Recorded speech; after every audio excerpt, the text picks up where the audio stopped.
দিনের কার্যসূচি অনুযায়ী এখন বলেন বিরোধী দল নেতা। ধন্যবাদ আপনাকে।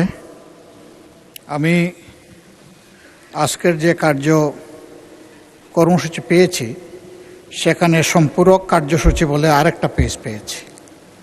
তো এখানে কিছু বিল সামনে আনা হয়েছে এবং এগুলা অধ্যাদেশকে কেন্দ্র করেই হয়েছে বলে আমার ধারণা। যদি তাই হয়ে থাকে তাহলে 133টা অধ্যাদেশ এটাকে যাচাই বাছাই করার জন্য একটা বিশেষ কমিটি হয়েছিল। সেই কমিটি থেকে একটা রিপোর্ট সেদিন পেশ করা হয়েছে, আপনি যেটা অনুমোদন করেছেন। সেখানে কিছু অধ্যাদেশ ল্যাপসের প্রস্তাব আছে। আমরা এই বিষয়গুলো আগের যে নোটিশ পেয়েছিলাম তার সাথে মিলিয়ে আমরা দেখলাম যেগুলো ল্যাপস করা হয়েছে প্রস্তাবনায় সেগুলো খুবই গুরুত্বপূর্ণ এবং এটা জুলাই স্পিরিটের সাথে সম্পৃক্ত।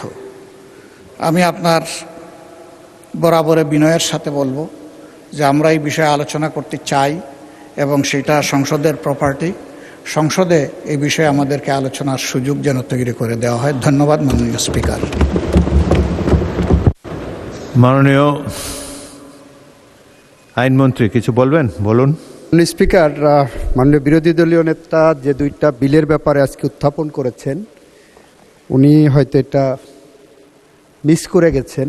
এটা কোনো অধ্যাদেশ থেকে উৎসারিত কোনো আইন নয়, এটা ফ্রেশ বিল আকারে দুইটি মন্ত্রণালয় পাঠিয়েছেন।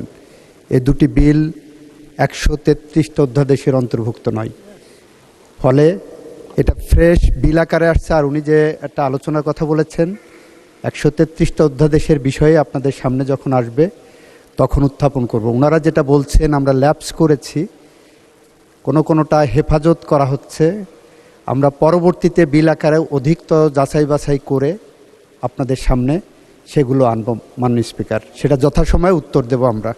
মাননীয় স্পিকার, আপনাকে ধন্যবাদ।